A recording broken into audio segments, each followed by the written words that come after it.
First tip, இந்த மாதிரி லேசான ஒரு காட்டன் கிளாத் எடுத்துக்கோங்க. அதில் கொஞ்சமாக அரிசி சேர்த்துக்கோங்க. நம்ம யூஸ் பண்ணுற எந்த அரிசினாலும் சரி, நான் இன்றைக்கி ரேஷன் அரிசி தான் சேர்த்துருக்கேன். இது கூடவே நம்ம முகத்துக்கு பூசுகிற எந்த பவுடர்னாலும் ஓகே தான். கொஞ்சமாக இதில் வந்து சேர்த்துட்டு இதை வந்து ஒரு ரப்பர் பேண்ட் போட்டு ஒரு மூட்டை மாதிரி ரெடி பண்ணி வச்சுக்கலாம். இந்த மூட்டை எதுக்கு யூஸ் பண்ண போகிறோன்னு பார்த்தீங்கன்னா, நம்ம பீரோவில் ரொம்ப நாளாக நம்ம யூஸ் பண்ணாமல் சாரீஸ்லாம் வச்சுருப்போம். ஸோ அதுலேருந்து ஏதாவது பேட் ஸ்மெல் வரும். ஸோ அந்த பேட் ஸ்மெல் வராமல் இருக்கிறதுக்காக தான் இந்த இது. நீங்கள் கண்டிப்பாக இந்த டிப்ஸை ட்ரை பண்ணி பாருங்கள். ஒரு நல்லாவே பீரோ ஓப்பன் பண்ணாலே ஒரு நல்ல ஸ்மெல்லோடு தான் இருக்கும். இந்த பவுடர் ஸ்மெல் நல்லாவே ஸ்ப்ரெட் பண்ணி கொடுக்கும். கண்டிப்பாக ட்ரை பண்ணி பாருங்கள். அடுத்த டிப்ஸ் என்னென்னு பார்த்தீங்கன்னா, நம்ம வீட்டில் பத்திரிக்கையெல்லாம் இருக்கும். இந்த மாதிரி கவர் போட்ட பத்திரிக்கை இருந்துச்சுன்னா அதை தூக்கி கீழே போட்டுறாமல் அது உள்ளே இருக்க பத்திரிக்கை மட்டும் எடுத்து வச்சுட்டு இந்த கவரில் மட்டும் பேக் சைடு 4 பக்கம் அந்த கார்னரில் 4 சைடுமே டபுள் சைட் செல்லோட்டப்பை ஒட்டி வச்சுக்கோங்க. ஒட்டி வச்சுட்டு இப்போ நம்ம இதை எங்கே ஒட்ட போகிறோம்னு பார்த்தீங்கன்னா, நம்ம பீரோவில் அடிக்கடி நம்ம எங்கே யூஸ் பண்ணுறோமோ அந்த இடத்துல வந்து நீங்கள் ஒட்டி வச்சுருங்க. ஒட்டி வச்சுட்டு நம்மளுக்கு முக்கியமான அடிக்கடி நம்ம எது எடுக்கிறோமோ, இப்போ for example office book, cylinder book, so இந்த மாதிரி ஐட்டம்லாம் நம்ம அங்கே வச்சுக்கலாம். கண்டிப்பாக இந்த டிப்ஸ் உங்களுக்கு யூஸ்ஃபுல்லாக இருக்குன்னு நினைக்கிறேன். டிப்ஸ் என்னென்னு பார்த்தீங்கன்னா, இந்த மாதிரி ஒரு பெரிய அட்டை இருந்துச்சுன்னா அது தூக்கி கீழே போடாமல் அதில் வந்து உங்கள் பசங்களோட ஸ்கூல் யூனிஃபார்ம் ஐட்டம், முக்கியமான ஐட்டத்தில் இந்த பாக்ஸ்குள்ளே வச்சு நீங்கள் காலையில் நீங்கள் தேடாமல் டக்கு டக்குன்னு எடுக்கிறதுக்கு உங்களுக்கு யூஸ்ஃபுல்லாக இருக்கும். கண்டிப்பாக ட்ரை பண்ணி பாருங்கள். அடுத்த டிப்ஸ் என்ன பண்ணிட்டீங்கன்னா, இந்த மாதிரி பேனா முடியை வந்து தூக்கி கீழே போடாமல் இதை வந்து ஒரு கிளிப்பாக யூஸ் பண்ணிக்கலாம். கிளிப்பில் ஆட்டம் இதை ஒரு கிளிப்பாக யூஸ் பண்ணிக்கலாம். அதே பேனா முடியில் வந்து டபுள் சைட் செல்லோட்டை போய் ஒட்டிட்டு அதை வந்து இது கொசுபத்தி ஸ்டாண்டாவோ இல்லை ஊதுபத்தி ஸ்டாண்டாக கூட யூஸ் பண்ணிக்கலாம். கண்டிப்பாக ட்ரை பண்ணி பாருங்கள். அடுத்த டிப்ஸ் என்னென்னு பார்த்தீங்கன்னா, இந்த மாதிரி வேஸ்ட்டான ஸ்வீட் பாக்ஸை தூக்கி கீழே போட்டுறாமல் இதில் இருக்க மூடியை வந்து இப்போ நம்ம ஒரு சூப்பரான ஒரு டிப்ஸ்க்கு தான் யூஸ் பண்ண போகிறோம். இந்த மூடியை வந்து நம்ம ஜாரோட மூடி வந்து மிஸ் பண்ண டைமில், தேடுற டைமில், ஸோ இந்த மாதிரி மூடியை வந்து ஒரு ஜாரோட மூடியை கூட நம்ம யூஸ் பண்ணிக்கலாம்.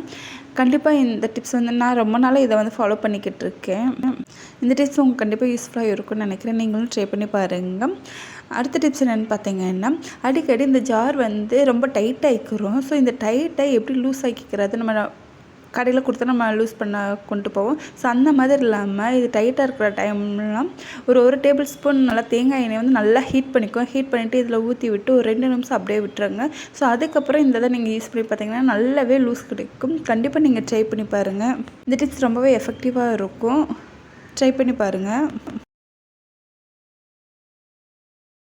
நம்ம எவ்வளோ தான் வேலைன்னு சொல்லி ஓடிக்கிட்டே இருந்தாலும் வீட்டில் இருக்கவங்களும் நம்ம பார்த்துட்டு இருந்தாலும் நம்ம உடம்பை நம்ம பார்த்துக்கவே மாட்டோம். நம்ம நல்லா இருந்தால் தான் நம்ம பிள்ளைகளையும் நம்மளை சுற்றி இருக்கவங்களும் நம்ம நல்லா பார்த்துக்க முடியும். இந்த மாதிரி பாதாமை நைட்டு ஊற வச்சுட்டு காலையில் தூள் நீக்கிட்டு சாப்பிடல அதில் வந்து அவ்வளோ சத்து இருக்குது. டெய்லி ஒரு 4 பாதாம் சாப்பிட்டாலே நம்ம உடம்புக்கு தேவையான சத்து எல்லாமே கிடைக்கும்.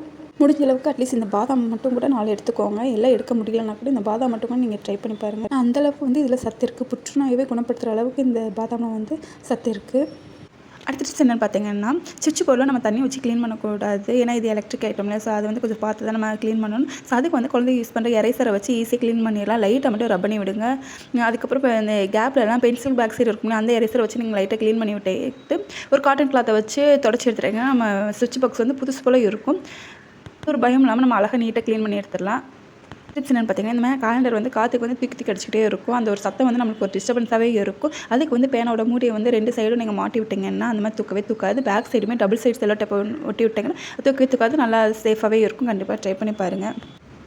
அடுத்த டிப்ஸ் என்னென்னு பார்த்தீங்கன்னா, டிவி, லேப்டாப்லாம் எப்படி க்ளீன் பண்ணுறது தான் பார்க்க போகிறோம். நம்ம வீட்டில் யூஸ் பண்ணுற எந்த ஸ்ப்ரேனாலும் சரி அதை வந்து எடுத்துகிட்டு லைட்டாக அங்கங்கே ஸ்ப்ரே பண்ணி விட்டுக்கோங்க. ஸ்ப்ரே பண்ணி விட்டுட்டு ஒரு காட்டன் கிளாத்தை வச்சு லைட்டாக தொடச்சி எடுத்தீங்கன்னு வச்சுக்கோங்க, நம்மளுக்கு டிவி வந்து புதுசு போல் நல்லா பளபளன்னு மின்னும். நீங்களே ஆச்சரியப்படுற அளவுக்கு அந்த அளவுக்கு நம்மளோட டிவி வந்து நல்லா க்ளீன் ஆகிடும். கண்டிப்பாக ட்ரை பண்ணி பாருங்கள். இதே மாதிரி நம்ம லேப்டாப்புமே இந்த மாதிரி ட்ரை பண்ணி பார்க்கலாம்.